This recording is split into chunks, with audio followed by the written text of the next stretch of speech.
Welcome into the Rotowire NFL podcast. I'm your host, John McKechnie, joined as always by Mario Puig. This podcast presented, of course, by our friends over at WinBet. Mario, today I am recording. If you're watching live, you're treated to this.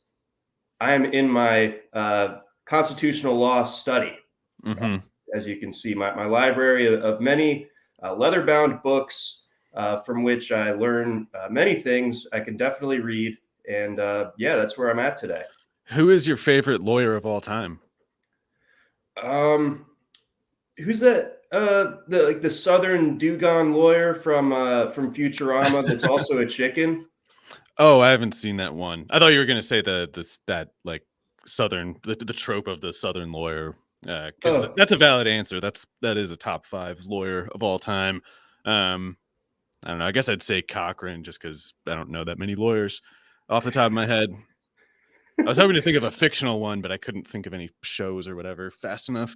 You know, Lionel Hutz would have been a good one. Oh, yeah, he's the best one. He's the best one, definitely. And then the guy from Always Sunny with the really small hands, and he wore the Uncle big Jack. Fake hands. Yeah, Uncle Jack. And I guess the last one would be the Fonz in Arrested Development as whatever he was, Barry. He wasn't very good at his job either. Good lawyer though. We love him nonetheless. Yeah.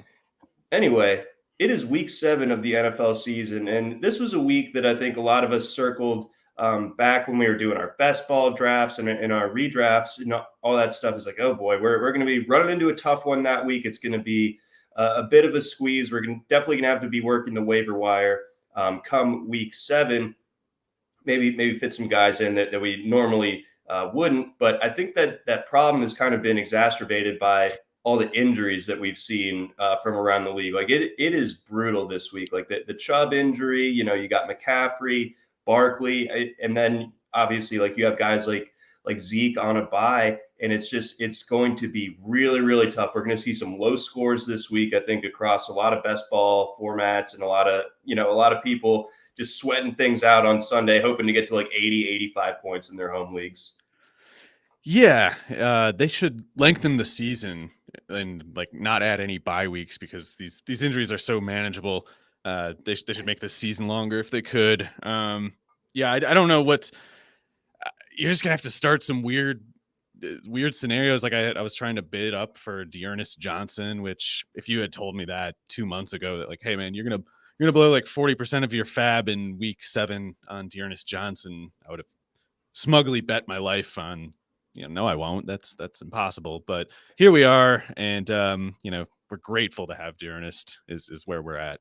We sure are. And then in the Superflex leg of the pentathlon that we're in, I got angry yesterday morning after free agents ran and Case Keenum had been picked up because I need a warm body at quarterback. That sucks. He's gonna. I don't know. I don't want to say he'll definitely have a bad game, but maybe you didn't miss out on that much. I don't know. We'll see. Likely not. 8.5. I scooped. I scooped Deshaun Watson, so hopefully I'll be able to flip him for something amid the latest rumors, which are the same rumors that they've been for months. So we'll see what ends up happening there. But speaking of Case Keenum, him and those Cleveland Browns play this evening against the Denver Broncos, who are also a bit banged up, but the Browns still 1-point favorites at home in spite of all of those injuries, not just to Baker Mayfield, but also to the backfield with Nick Chubb and Kareem Hunt. Got some injuries along that offensive line. We saw the famous quote from Von Miller earlier this week. So this one could get funky. There's something about the Broncos on Thursday night. We obviously had that famous one, Broncos Jets from last year with the Brett Rippon experience, the Jeff Smith experience from a year ago. So I'm expecting similar levels of funk in this game. Talking about a Boise and what was it, Boston College bowl game, like the Beef O'Brady's Bowl or something. Anyway, we'll hopefully get something better than that here. Maybe not though. Like you said, the Browns are really beat up. Like Beckham, is he out? They list him as questionable with no practice. He's got a grade 3 AC sprain, which I think is really, really tough to play on as far as I know. Yeah, that sounds great. Let's see, Jack Conklin not 100%. So many things that could go wrong in different phases of different levels of both the offense and the defense. So with that degree of uncertainty, I don't know how much the past production, the past records of these teams really matter. I mean, I guess. What are you thinking on this, John? Like, do you just go Teddy over Keenum? Because I don't even know if I don't know what's going on with that Denver defense either. It's like they got those three corners that are so good. They got Chubb, they got Miller, not looking that great. So I don't know. Maybe the short week bails them out. Maybe all those Cleveland injuries bail them out. I think that like the defense on Cleveland, despite all the injuries on offense, the defense I think is still relatively intact. And I don't think it's a great Broncos offense. So no, I think I still do like the Broncos to get this, just because I do feel like their offense, it had arguably as much or more to start with as the Browns, but it also had like a lot more depth specifically. So they've been thinned out, but they still have Fant, Patrick, Sutton, whereas the Browns are down to like Donovan Peoples-Jones and I guess Njoku as their biggest guys on offense. So if Case Keenum does win this, he'll deserve some amount of credit. Yeah, I'll be interested to see later this afternoon over on the Rotowire sports betting account. We'll get the numbers on the handle from the WinBet Sportsbook as far as where the money's going on this particular game. So as far as the sheer amount of bets and then also the money. But as it stands, once again, we have the Browns -1 in this one, and the over/under anywhere between 40 and 41, depending where you're looking. So I think we're going to see a good amount of money on the Broncos, and the under is going to be my guess as far as the betting market is concerned. But I guess last question on this one, as far as like those guys that you normally wouldn't be starting, but may have to this week, in the Thursday game really kind of like holds your feet to it a little bit.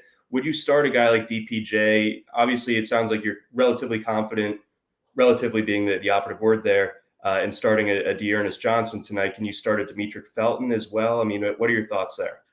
So I didn't mean to sound especially confident about starting Dearness Johnson. It's more like you might not really have much choice in some cases, but I don't know. He's kind of interesting. He can catch some passes if they fall behind. I don't know if Felton's going to play more. The more they trail, the longer they trail. I don't know if Felton just plugs in as the hurry up guy, because Dearness Johnson can do some of that. He was actually a pass catching specialist at South Florida, so he could do that. I guess it's going to be Rashard Higgins in addition to Peoples-Jones at receiver. Like Schwartz kind of seems like he's just settled into a decoy role. So I don't know. Higgins is a pretty good player, but most of his production has come with Baker Mayfield on the field. Like they kind of work really well together. Maybe Case works well with him too, but Peoples-Jones, like all the Browns receivers, projects pretty poorly in this game. But at least when you're talking about athleticism and size like his, there's more probability of just the big plays like he showed last week. So he can turn a slipped tackle into a touchdown, whereas Higgins can't. Schwartz could, of course, but he's playing 25 snaps or whatever and getting a couple gimmicky targets, not much to work with there. So I guess you could see a lot of the tight ends too, and some sort of attempt to sort of like help Case Keenum and give more blocking, because the three starting linemen, I think that's the left tackle, the right tackle, and the center for the Browns, are all pretty beat up right now. Yeah, that's definitely a tough wrinkle there for the Browns. In addition to just having the skill talent be swept out from underneath you, you also have the trouble along the offensive line. Like you mentioned, Broncos defense not playing quite up to the standard we expected. But at the same time, if you have a Von Miller and a Bradley Chubb going against backups, you still lean that way. Let's get on over to Sunday. No London game this week, so we will kick things off with the 1:00 Eastern window. We got Panthers Giants. Panthers 3-point favorites on the road in this one. A low over/under in this one as well, 42.5. I mean, the Giants are another team that are kind of the walking wounded label at this point. I mean, Barkley, I don't know if his ankle looks any less like a softball than it did a couple Sundays ago in Dallas. We obviously saw Kadarius Toney mid breakout, essentially, hurt his ankle. So that's just another one on top of all the injuries that the Giants receiving core has had. So how do you view this one shaking out? It's tough because in addition to the injuries, like it would have been a weird matchup anyway. Even if these two teams were fully healthy, it would be kind of hard to anticipate where it would all head because there's some good players, there's some big plays they can make, but also two teams that are capable of turning any given game into a total circus, and both defenses have a little bit of talent to work with. So I don't know. This could get ugly. With Daniel Jones, you do have that shot of him like inexplicably, like against the Saints, turning it into a shootout, even though he's got a bad matchup against a good defense. That can happen with him, but they'll have to manage the Carolina pass rush, which as long as Burns and Reddick are out there, that's looking pretty tough. But if they do, I don't know what like matchup wise looks so bad for the Giants here. Darnold is not playing well at all. Like the Carolina offense has been basically not viable, especially the last few weeks, obviously. But even when they were scoring points and winning games in the first 3 weeks, it wasn't. It was more sputtering than it was functional. DJ Moore aside, like DJ Moore was doing everything, and everything else was sputtering. But the defense and Sam Darnold's fluky rush touchdowns kind of covered that up. There's no cover anymore.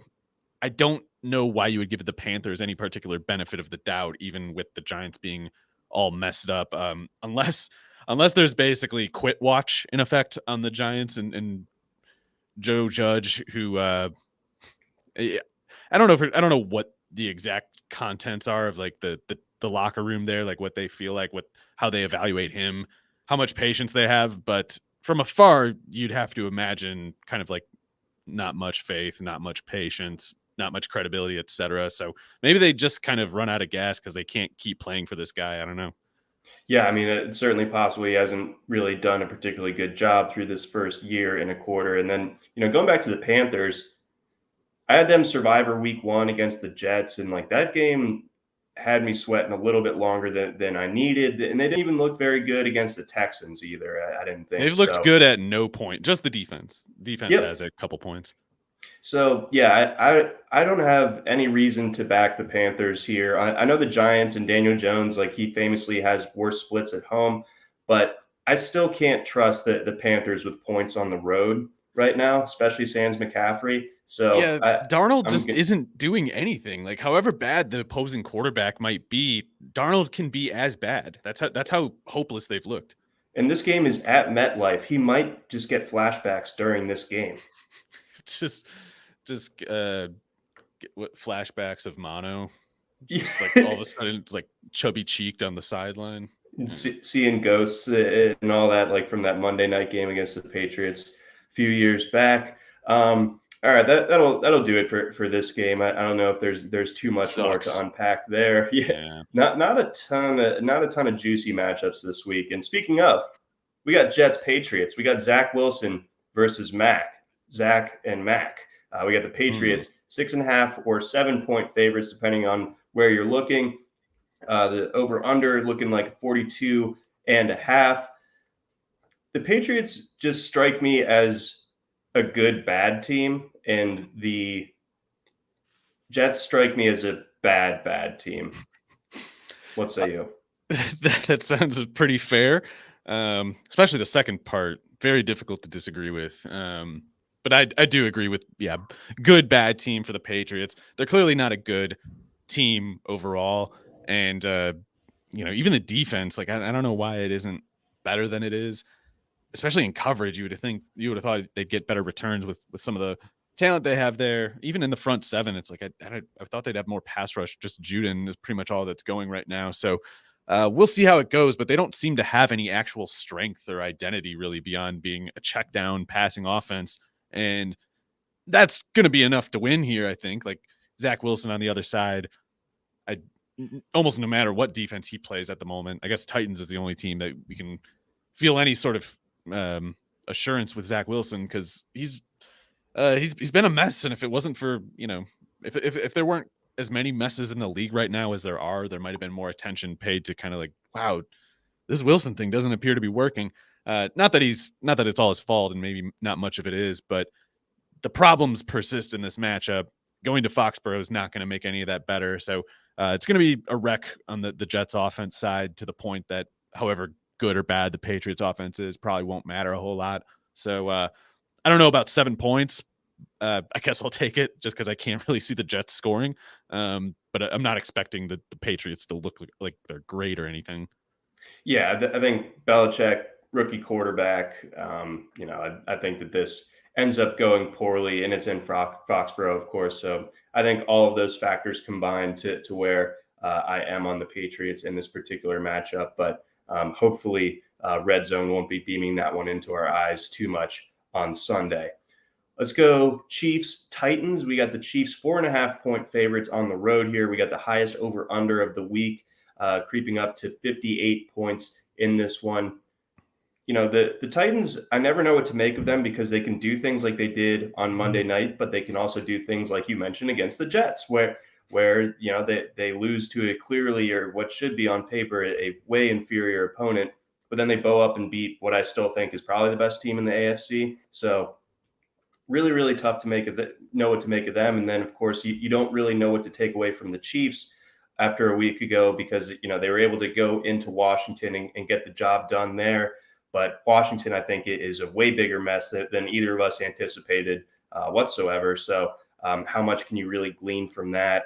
I think they have some injury issues in their own right. So what are your thoughts on this particular matchup? So the Titans, I don't know if we're using that same system as the last game. I don't know where they fit on that spectrum. I think they're kind of an average team. It's like really good offense, bad defense. The ways in which the offense is as good as it is are very dependent on Derrick Henry. And I know they have AJ Brown and Julio Jones, but Ryan Tannehill has made clear this year, not that he didn't make it clear before, but we always have to relearn some things. Yep. Apparently, he's not very good. He's maybe an average quarterback, maybe. And whatever, that might be fine enough for them to get to the Super Bowl or whatever at some point, but he's not actually good. And when he needs to be good, you're not necessarily going to get good results. And even when they're like moving the ball to catch up to the Bills in the last game, like any quarterback can hit a wide open crossing route to AJ Brown if they've got 5 seconds to wait in the pocket to throw it. And when he doesn't have those conditions, he just falls apart.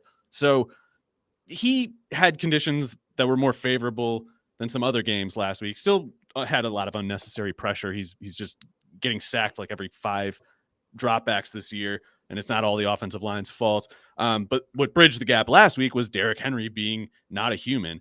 And that's usually like when they have an upset, it's usually because Derrick Henry went nuts. And I think it was a combination of the Bills being a little overrated. Like their win against the Chiefs it was basically like a non-applicable game result. Like it was rainy. The rain benefited the Bills. The Chiefs couldn't play in it. Game was sloppy. It just didn't necessarily mean that much. So I think people are a little too high on the Bills, a little bit, forgot about what the Titans can do on offense. And, we're seeing it level out here, but I don't think, I know the Titans could be a threat. Like if Derrick Henry has a certain sort of game, if AJ Brown is a certain sort of game, it's going to be tough for any kind of team to keep up with them. But I don't see anything in the Tennessee defense that can slow Kansas City. Like I don't know, short of Mahomes just kind of having a bad day for no reason, I don't know what the Titans can do about the Chiefs offense. Yeah, so I think all of those factors that you mentioned there inform why the total is so high for this week. I guess one thing to bear in mind, maybe the Chiefs will be able to get Chris Jones back. They were making a huge deal of that in that Bills game. That is a big deal. Yeah, it is. Yeah, 100%. So he's questionable. And then, of course, we had the scary moment in Monday night's game. Obviously, they wouldn't necessarily be lining up against each other, but Taylor Lewan having to get stretchered off, he's questionable as well. So, we could see both of these, both sides of the trenches, especially when the Titans have the ball not be at full strength. Yeah, if Jones is in there and Lewan is out, that could, make the bad case Tannehill scenario a little more likely. Yeah, I think so as well. And then I guess just looking at some of the secondary Chiefs players, not in the secondary, but your Mecole Hardmans and the backfield. Do you feel confident in starting any of those guys this week, just given that this high total in this matchup? Is this something that you're pursuing for either your lineups or for DFS? Well, Daryl Williams is a fullback basically, but even if it's just a fullback getting carries, if it's John Kuhn who's starting at running back for the Chiefs, that's still useful in fantasy as long as there's no one, taking carries away. And McKinnon can't really do that. So if we do expect the Chiefs to kind of take care of business here, then Daryl Williams could definitely be the beneficiary of that, and specifically like the red zone. Don't expect much in the way of yardage from scrimmage, but touchdowns are in play for sure. And I don't know. I can't answer the Hardman question anymore because, like, I think he's doing pretty well. I mean, the lost fumble was annoying last week, but he's been good as a pass catcher this year, even though they haven't really got him, other than last week, they haven't really got him going deep at all. So I'm interested to see what will happen if they just keep him out there and keep giving him chances, because he's not showing up when they want him to exactly. But when you keep the standards less strict with him, like by any reasonable standard, he's doing pretty well. It's just he's not being the star that they want. And I don't know if there is room after Tyreek and Kelsey for that. I think if Watkins can barely do anything, then maybe you just can't really do anything as the third receiver there. Yeah, I think that's kind of what we're starting to see here because, in years past, he's much more downfield. I mean, his ADOT is 7.3, which is perilously low for a wide receiver, especially a wide receiver of, his skill set. So, yeah, it does kind of feel like that they just need to have somebody, a warm body in that role, whatever it is. Yeah, I mean, if they start giving him those long throws like in the past, I think we have reason to believe they'll start hitting, and all of a sudden his box score could look really good and get people talking about him more. But they're just, other than that one throw last week, everything's been like 5 yards within the line of scrimmage.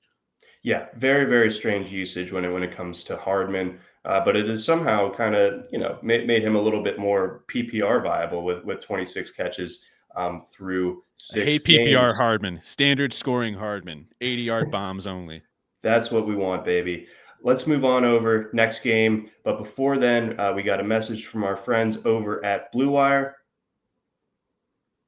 All right, next up, we got the Packers playing host to the Washington football team. This one will be a popular survivor pick this week in favor of the Packers. Of course, this one being played at Lambeau. The Packers seem to be playing extremely well right now. I mean, they struggled against the Bengals, but maybe the Bengals aren't nearly as bad as we thought. And then obviously last week, just kind of taking it to the Bears as they tend to do. Whereas the football team, like I was just mentioning with the last game breakdown, they are just in a complete mess right now. Nothing's going well. And that, the backfield situation where you have Gibson, trying to play through what seems like just a pretty tough injury to play through. It's really hard to find a lot of optimism within this Washington team. Yep. What can you say? They're awful. They suck. Not so much at the lower part of the organization. Like, it's not really Ron Rivera's fault. He can't, not to give him credit or anything, but not much he can do about the kind of rot that this team has going on. Maybe he could control the medical staff a little more and get the kind of staff that says like, hey, 230-pound back with the split shin, you're not playing this week. That kind of thing. But in the absence of that, we've got everybody who's any good on this team hurt, and they weren't that great to start with. So, yeah, even if Rodgers has maybe the worst game of his whole career, I don't know if they can lose this one. So with Washington having an underachieving defense that doesn't really do anything, an offense that didn't do much and might do less than that due to injuries, the Aaron Jones show, Rodgers show, somebody should be pretty easy. Yeah, I think so too. Are you is this a week where you're going heavy at Devontae Adams for DFS, or is it more the Jones show? Not as heavy as the one a couple weeks ago. I can't remember which matchup that was. Bengals, but, like Bengals, yeah, yards. not as much as the Bengals, but I mean, Adams, there's always a case for him to be the top receiver in the rankings every week. This doesn't seem like an exception. However, the Packers probably don't need to use him to clean up here, so maybe they won't. Maybe they'll try to get 2020 Tunyon going or something like that. That would be nice. RIP to my Tunyon shares. That has not gone particularly well this season. Let's get on over. We got Falcons Dolphins. This, I think on paper, it's not a good matchup. We see the Falcons 2.5-point road favorites, but I think it's one of the more interesting games to talk about this week from like a betting standpoint. because you have the rare occurrence where the Dolphins are going into this game coming off London, but not having a bye, whereas the Falcons were in London 2 weeks ago and are coming off the bye. So they're fresh. And I think that completely informs why they would be favored on the road. I think if both teams were rested or had the same rest, specifically not the London factor mixed in, I think that this one's closer to a pick 'em. So I'm just very interested to see how this one goes. What are your thoughts? Yeah, that's an interesting detail about, the longer rest for the Falcons. It looks like a lot of the most relevant Dolphins injuries are improving, though. It looks like Xavier Howard might be back. There's not many guys who've been missing practice this week, or actually, I guess nobody. A lot of limited practice, but not DNPs on the Dolphins side. So if they get a little healthier than they've been in a few weeks, maybe that has some kind of effect. I don't really know how to call a game like this at all, though, because I would say that the Falcons are probably better managed from the coaching part. The Dolphins don't appear to have a lot go. Like Flores, I can imagine him being a good coach in another scenario, but I think he basically has no control of this circus. I don't know if there's much he can do about it at this point. So maybe that bridges any potential talent advantage that the Dolphins have, and that plus the rest, maybe it's good process for that reason to go with the Falcons. But I don't know, man. I do worry about this. I guess until further notice, this Falcons offensive line I worry about, and not that the Dolphins defense is frightening. It's just I don't know if they're bad enough before to the point that we can start feeling safe with Ryan. Like I worry about that passing game falling apart like it did in the first couple weeks, and if it does, it'll be pretty tough to win because even if Tua isn't very good, even if the Dolphins offense basically sucks, they should be able to move the ball at least a little bit against the Falcons. And there's a couple of good players. Especially, I don't know if Parker's out for a while, but if somebody, Preston Williams, can step in again and get just somebody out there who's any good, this Falcons defense seems pretty bad still. Preston Williams is like the Tim Patrick of the AFC East, except constantly getting hurt apparently, and maybe if he can play, if Parker can play, I feel like the Dolphins, between that and Waddle and even Gesicki, the doofus that he is, they should be able to win, even if their defense kind of doesn't show up. I love how you're the Gesicki's number one foil. I mean, it's I guess the number one foil is Durham Smith, whatever. Either way. I'm the second one. Yeah. True. You got the number 2 Dolphins jersey. And then when it comes to Waddle, what do you do with him? Because, we see him score 2 touchdowns a week ago, but like the yardage is strange. Like he's getting a lot of volume, but we're seeing his ADOT again, like we were saying about Mecole Hardman. I think that Waddle might be a little bit more complete, and it makes a little more sense to get him like the screen game action, but it's stupid. Completely not letting him go down the field seems ridiculous to me. A 5.5 ADOT. Yeah, the Dolphins' offense is repulsive, and I guess I should have, in hindsight, thought to co-offensive coordinators, co-play callers. I should have seen like a red flag with that, because this does look like an offense that has no idea what it even means to do. Like they go in every week kind of just thinking, what if we try this? Like, what if we give Malcolm Brown 8 carries this week? That didn't work. Let's give him 0 next week. Give 10 targets to Gaskin, bench him after that, bring him back in after that. Like all these things that they do just don't really show any sort of pursuit of identity. Like they don't really have things that they do in certain situations other than throwing it 5 yards at most to Jalen Waddle at all times. Like that's the system, basically. Just screen passes to Waddle. Like you said, it's ridiculous. He can kill downfield. It's not that he would be pretty good downfield. Like he can be a uniquely dangerous downfield receiver, and they're not using him that way. So I think it's pretty clearly like out of his control, and he's doing a really good job with a silly situation here. But it is silly, and 37 catches for 301 yards and 3 touchdowns should be kind of a crap box score, but he's actually being somewhat efficient. Like he's basically working the way a really good screen pass target would, like catching 80% of your targets at 5.7 yards a target or something.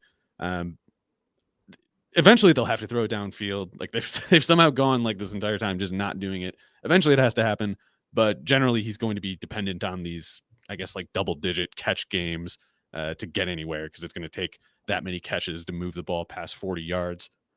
Right. Yeah. The volume is buoying him for now. And, if somehow that they unlock the actual speed and big playability that he has, then those who stomached having him on your team for the He early has part been of the fine. season.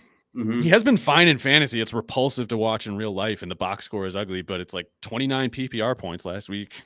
Yeah, no, that was good. So, I mean, we'll see what ends up happening with that. And then on the other side, Ridley presumably coming back, and then how much stock are you putting in Pitts' performance against the Jets as it pertains to this week? Well, Pitts is definitely that good, and Ridley is definitely as good as we had reason to assume coming into this year. The question is whether the Falcons can be functional enough as a broader offense to leave room for both of them at the same time. And that's a pretty low bar to reach, actually, like, especially since Pitts has tight end standards rather than receiver ones. It should be easy to have enough room for both of them to be big fantasy producers. And to this point, it's more so been that only one of the two, if either, have been able to get it going. So I do think, in a way, Ridley's absence last week got Pitts going, but I also think it's one of those things that it should have kind of revealed something to them that they can keep in place even after Ridley's return and pursue that offense that's more like, yeah, Ridley takes like 38% of your targets or something, and Pitts is clearly your second functioning pass catcher, and the volume isn't so high on the offense and it's not so explosive, but those two are really good. And then you kind of leverage the run game off the rest and, use two tight ends and stuff to try to make it all work. But to this point, I guess when they were both on the field, the offensive line would fall apart or Ryan would just kind of play poorly and it hadn't gotten going. It's clear, I think, that Pitts and Ridley are more than ready, willing, able to do their part. And it just waits to be seen whether the offensive line and I guess Ryan can get the ball to both of them. Yeah, so that's like the other key detail of this game is seeing how those two can coexist now that we've seen Pitts kind of like get his feet wet and have his first really big statement game, the kind of game that we really insanely good in. Yeah, it's wild. I remember watching that game a couple Sunday mornings ago, and that was more effective than coffee. Before we get into our next game, got a message from our sponsors. Let's start things out with our friends over at WynnBET. If there's one thing we appreciate here at Rotowire, it's making good decisions, and even more so, making the right decision. Listen up, folks. I have an incredible offer for you with Rotowire's newest partner, WynnBET, the premier digital casino and sportsbook app. WynnBET is now the exclusive sponsor for Rotowire's fantasy podcast. WynnBET brings you all the latest action with a user-friendly interface, moneyline bets, boosted parlays, over-unders, round robins, live betting, and so much more at your fingertips. Want a break from sports betting? Head into WynnBET's digital casino and take a spin on roulette, double down in blackjack, slam the slots, or try your hand at Baccarat.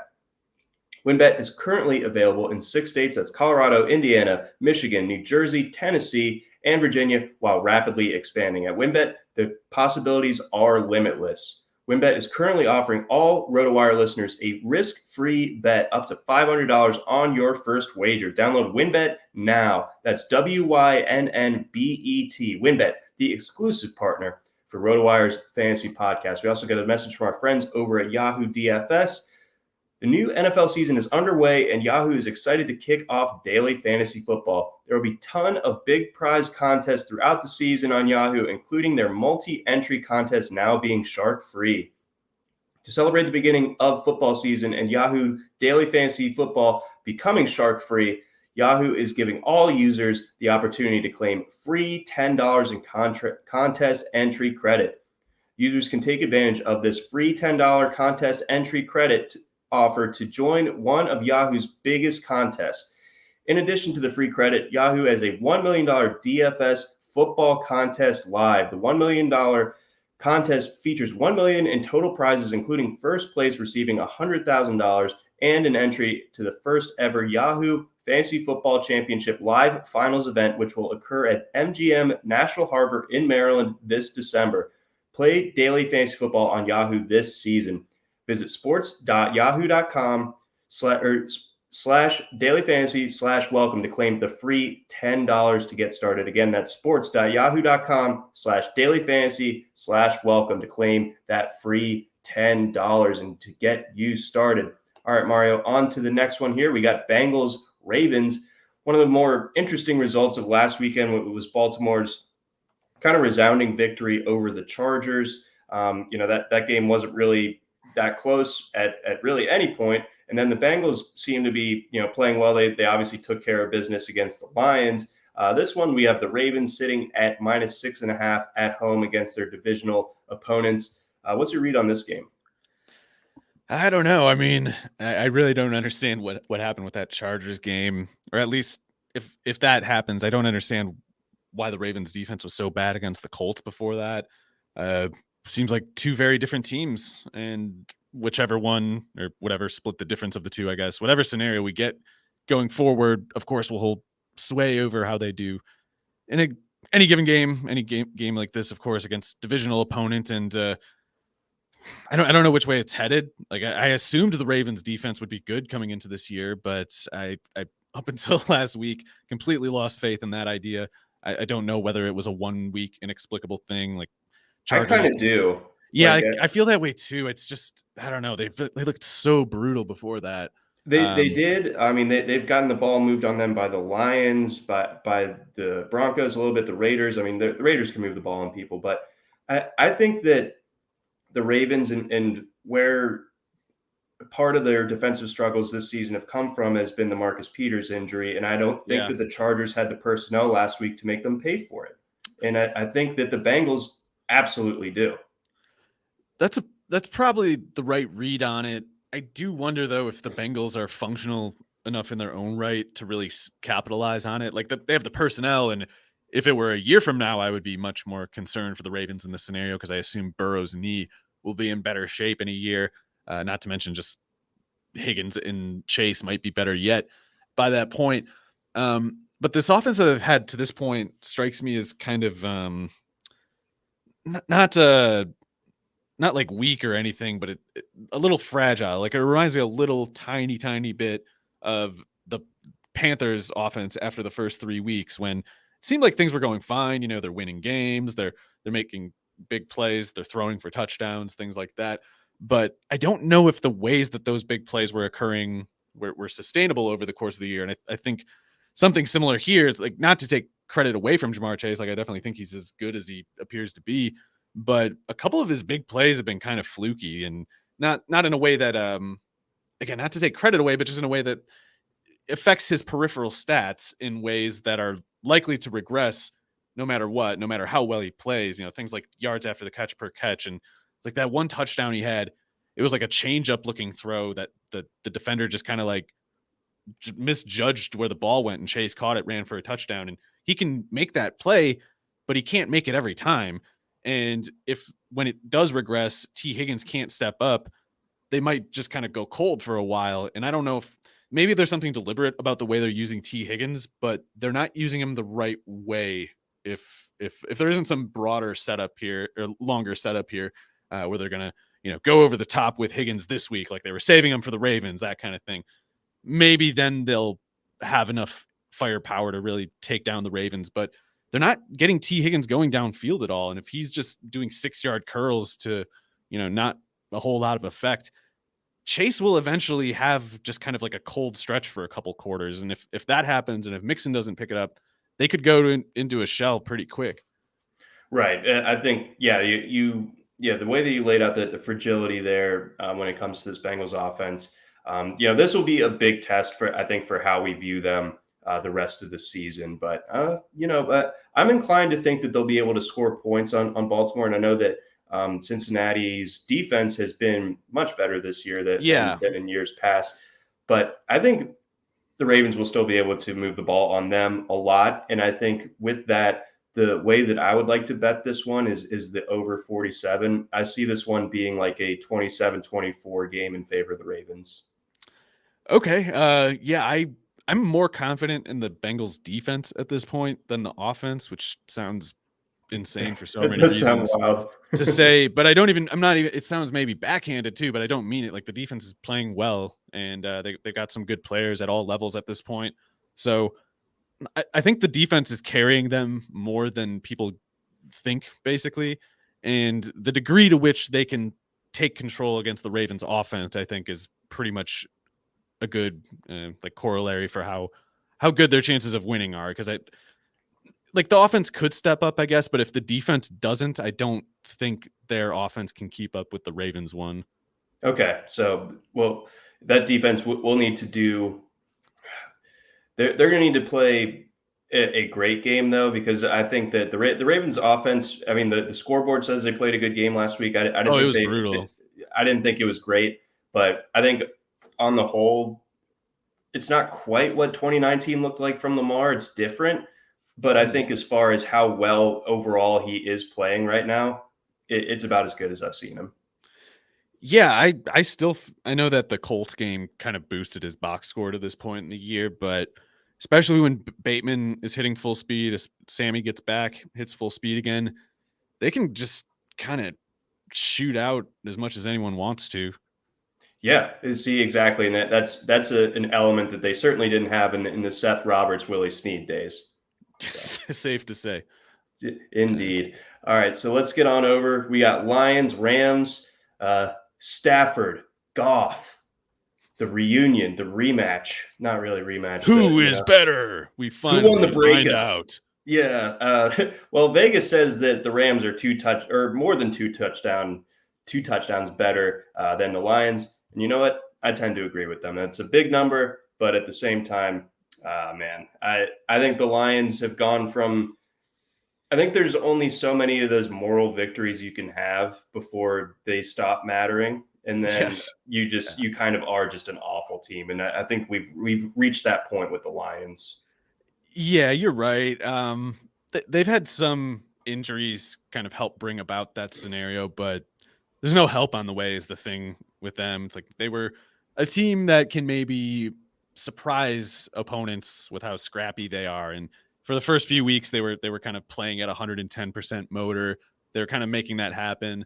But at least with these injuries happening and the Goff reality becoming painfully clear, it's hard to see what could give for the better. And short of DeAndre Swift is just kind of going nuts, Hawkinson going nuts and kind of dragging the offense with them. And nothing else besides that. Like I'm not saying like then they can get into this kind of scoring position and maybe win a game. Not really. I don't know who they can really win against like this. Like Goff can't play. Swift and Hawkinson can only do so much. The offensive line can't do anything. The defense doesn't exist. I don't think like the only threat to the Rams like not covering here is sort of running out the clock too fast, like that's I don't know what the lines can even begin to do in this game. Yeah, I don't either. I guess that this game is more tricky for DFS purposes because obviously Sony love Michel. playing Rams and you love anyone going up against the Lions, but is this a situation where like you kind of alluded to where they just build that big lead and then just kind of let the clock run out? I think you got to start all the Rams you usually start, but I think you add to the startable list Sony Michel, especially just because if the Rams cover, Sony Michel probably got like 12 carries at least. Yeah, and I would 100% take that against this Lions defense. Let's get on over. We got Eagles, Raiders, two very, very funky teams at this stage. The Raiders obviously coming off the emotional, or not really emotional, but a rallying win over Denver, and then of course the Eagles.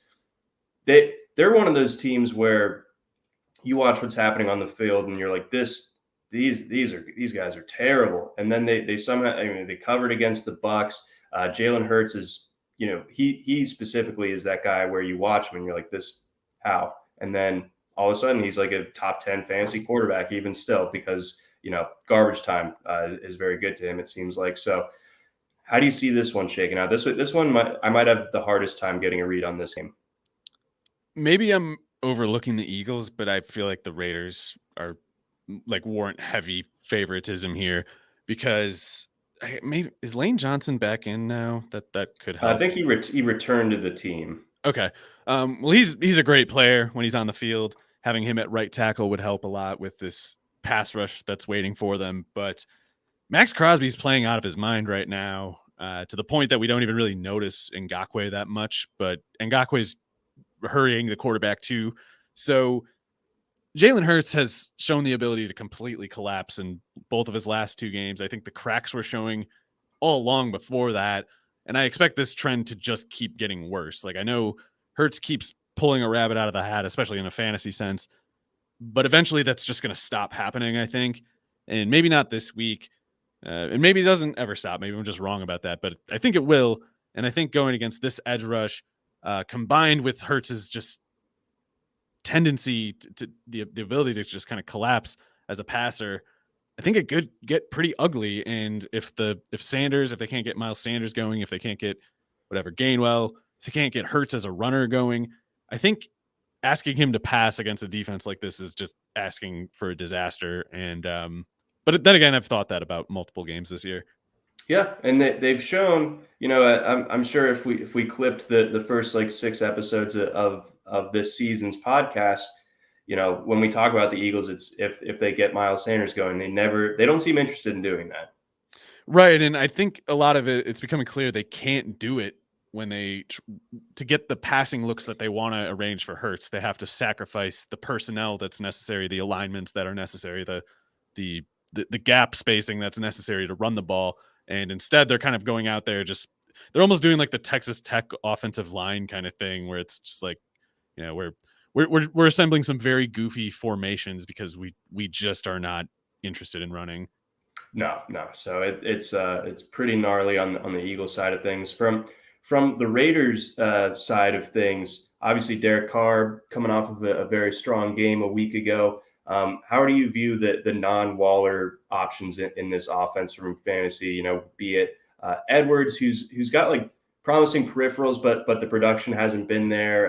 Renfro's done well to this point. Ruggs showed some signs earlier. Not sure if he is at the moment. So what are your thoughts there? I think the Raiders offense has been surprisingly convincing. And I've never been a Carr fan. I probably underestimated Hunter Renfro coming into this year. Like before, what contained him was that he just like didn't play that many snaps and he only played in 3 wide sets. But when he plays, he definitely draws targets at a pretty high per snap rate. And I guess they're kind of indulging the premise, like, what if we just kind of keep him out there instead of putting him on the bench and going 2 tight end? As long as the more that Renfro plays, the worse for Edwards and the worse for Waller. But I do think Edwards has his own place in the offense. It's just not a high usage one. And he draws the routes that are maybe the hardest to get the ball to, because if Edwards is on the field at the same time as Renfro and Waller, he's just a heavy underdog for the target on that play. And he's doing really well with the targets that he does get. And I could imagine a different scenario where he had the less difficult routes and there wasn't a Waller on the field. And I do think Edwards would do a lot more then. But for now, one of those other guys has to just basically miss time for much to give. And Ruggs, I think, has his role. Regardless of the other ones, Ruggs is going to have his role of kind of some of the slot looks that Renfro doesn't get with obviously the deep functions, but he's been really good in that role.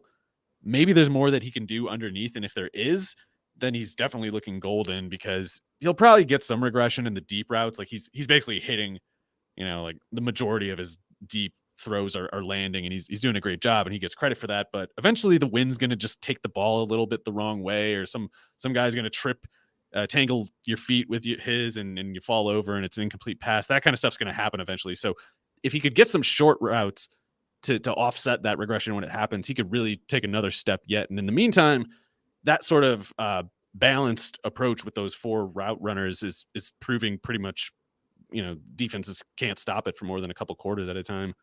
Yeah, it's a pretty deep, skilled room. And then going back to Renfro, the moment I was sold on him was on that fake punt that the Chargers tried to run. And he just absolutely demolished that guy. That was basically the best football player I've ever seen. That was crazy.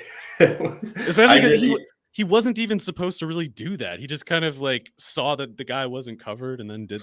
Yeah, he sniffed it out and just absolutely lit him up. If ESPN was still doing jacked up, that would have led the segment. If we were talking about how concussions are cool, like in the 90s. Yeah. Yeah. Anyway, those days. He gets a lot of helmet stickers for that one. Sorry. 100%. Listener Julia wants to know, based on our Edwards discussion right there, Edwards or Hardman this week?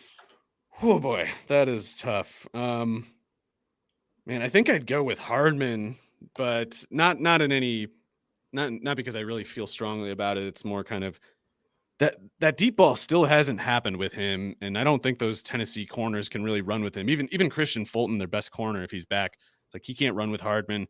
So if that game is a shootout at all, I think you have to like Hardman's chances of finally getting that big play.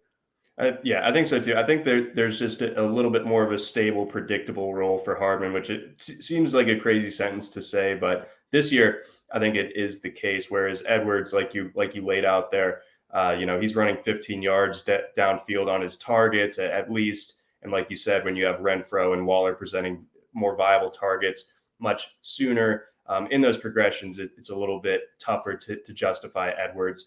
In that one. And Hardman does offer that ceiling as well. I think he's burned the Titans for long touchdowns in the past, if I remember correctly. Let's get on over. We don't have to spend a ton of time on this one. We got Texans, Cardinals 17-point favorites in this one at home. Cardinals the best team in the NFL?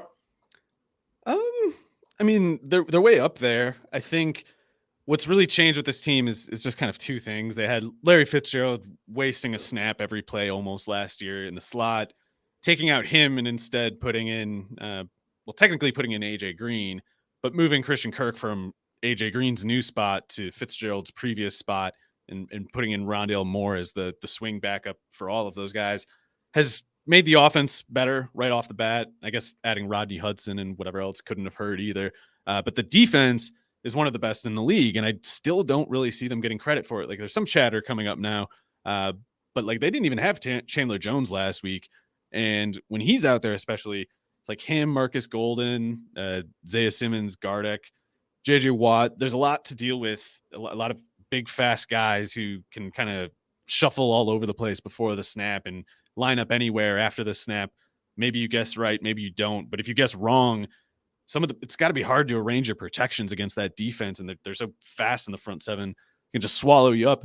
So Vance Joseph, I think, like, it's funny that Cliff missed that game last week because Vance Joseph should be considered as much of the head coach of this team as Cliff Kingsbury is. He's as much responsible for their success this year, especially in the sense that the offense is pretty much just the Kyler Murray show. Like, Cliff has a system in place, sure, but Kyler Murray makes it go, and Kyler Murray can make any system go pretty much. Vance Joseph making that defense as good as it is what's made that's the gap between what the preseason expectations were for the Cardinals and where they've come out to.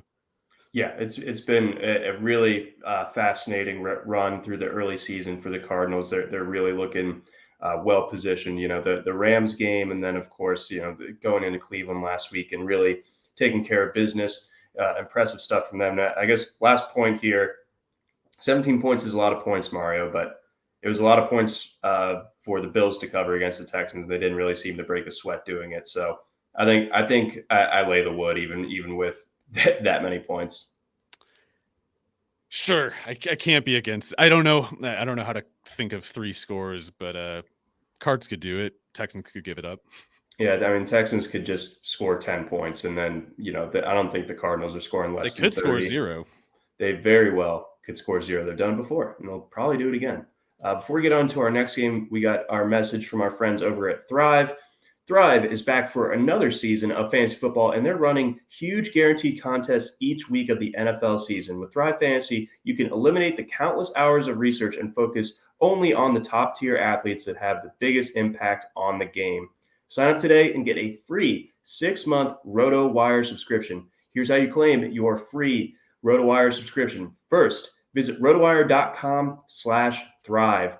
Second, deposit a minimum of $10 and receive a 100% deposit bonus up to $100. And then number 3, play in your first paid contest and receive a free 6 months Rotowire subscription. It's just that easy. Those 3 steps, go on over rotowire.com/thrive.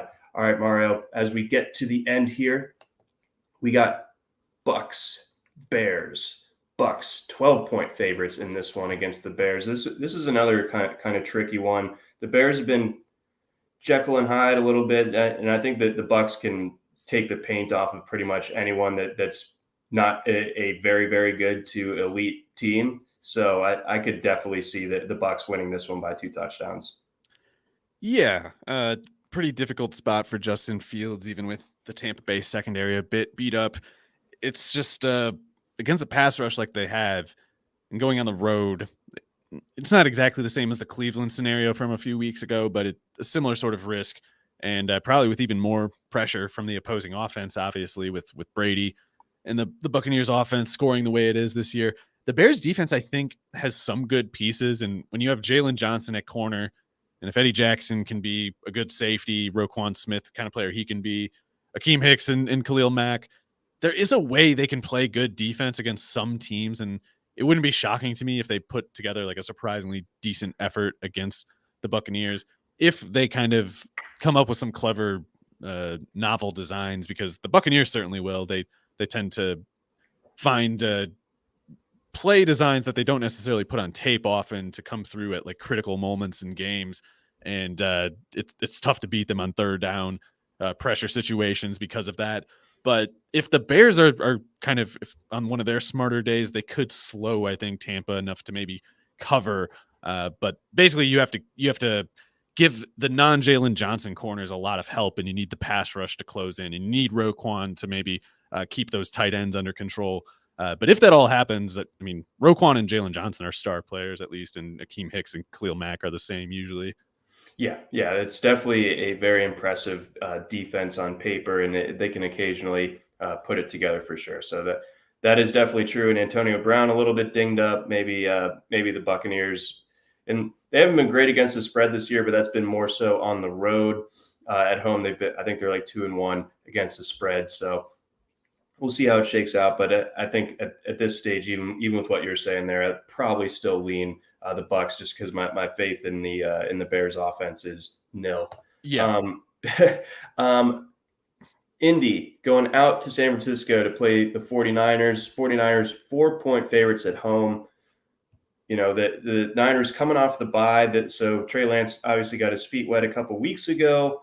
So that should certainly help things a little bit. Indianapolis showing a little bit of signs of life over the last little bit as well in their own right. How do you see this one shaking out? I feel like it's a little bit too much credit to be giving the 49ers. I don't know if the 49ers are very good. Right. So Garoppolo's out. Is that the deal? I think he's getting better, but he very well could be. I will have it in a second. Because if he's not physically able to play, then Lance starts. But once Garoppolo can play, I think Lance is going to the bench. Right or wrong, I think that's what'll happen.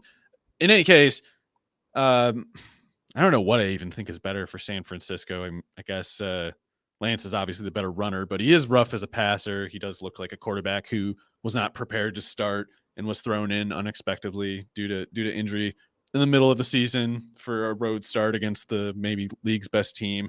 That all looked like what it was.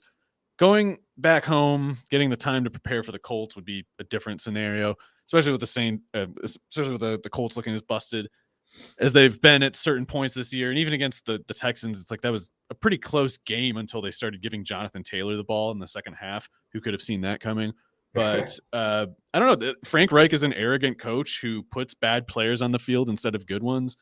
Shanahan can do that too, but for more neurotic reasons. Like he's got his evil genius explanation, whereas Frank Reich is more just kind of thinks it's a good idea to put your bad players on the field sometimes to mix things up, and it's not. I think the Shanahan also is going to probably be a step ahead of Reich in terms of like game planning stuff. Kooky as he might be, he's still good at X's and O's. So I do like the 49ers to win this. 4 points, like you said, is a lot. It seems to assume like a quarterback advantage and like a sizable defense advantage. And maybe one of those is true, but probably not both. I don't know. Probably not both. So yeah, we'll see how that one shakes out there on Sunday night, and we'll hold off on the Monday nighter between the Saints and the Seahawks. Geno Smith in prime time once again, baby. What a year we're having. That's going to do it for this edition of the Rotowire NFL podcast, brought to you by our friends over at WinBet. For Mario Puig, I'm John McKechnie. Thanks for listening. Try Rotowire today, free for 10 days. Get our premium tools, rankings, analysis, and breaking news alerts. No credit card required. Go to rotowire.com/